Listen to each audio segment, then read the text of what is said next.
dans les boutiques ludiques de nos jours, et c'est très très bien fait.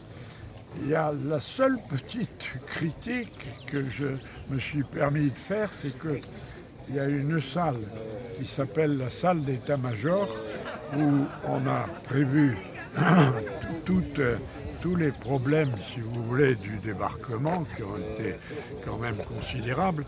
Et en plus, c'est préparé de telle manière que c'est presque tout le dossier du débarquement, c'est-à-dire que c'est plus justiciable, disons, de gens qui font l'école de guerre que de visiteurs qui viennent voir un peu comment se sont passées les choses. Mais enfin, c'est vraiment une critique absolument superficielle. Pour tout le reste, aussi bien l'infrastructure que la présentation des musées, du musée, il m'en coûte de parler du musée parce que, pour tout vous dire, quand j'étais bien jeune, j'ai un peu participé aux premières réunions et à cette époque, l'amiral Galeret était préfet maritime et c'était un monsieur très proche du général de Gaulle. Et je dois dire que, par l'amiral Galeret, je savais que le général de Gaulle n'était pas tellement favorable à un musée. Ce qu'il voulait, c'était un coin de recueillement pour des gens qui étaient là. Quand on disait le musée, alors l'amiral Galeret devenait tout rouge et il était furieux. Bon, il faut faire la part des choses.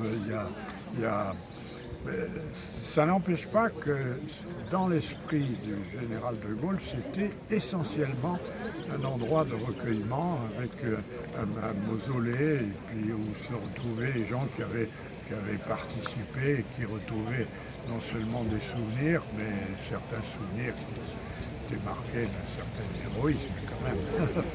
Et le Voilà. fait qu'un président de la République vienne inaugurer cette rénovation? Ben, le président de la République, comme dans la journée d'hier, on m'a dit que quand il a visité le 15 août, effectivement, il a eu non pas un mot malheureux, mais un mot heureux, parce que Madame Antoine, qui était la grande directrice de l'ONAC et qui sera là aujourd'hui, a dit, en sortant du musée, que c'était un peu vieillot, ce qui était vrai, absolument vrai.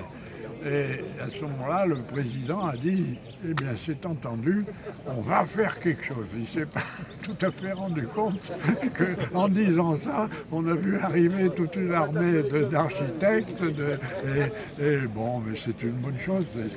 Et alors du même coup, ce jour-là, il s'était promis de venir inaugurer le mémorial rénové. C'est ce qu'il fait. D'autant plus qu'actuellement, il ne doit pas être super débordé, sauf que... hein, voilà, alors il arrive vers 11h30, je crois, et puis ils doivent faire une visite, et puis ensuite, nous apporter la bonne parole, ce que je souhaite. Voilà. Merci. Merci.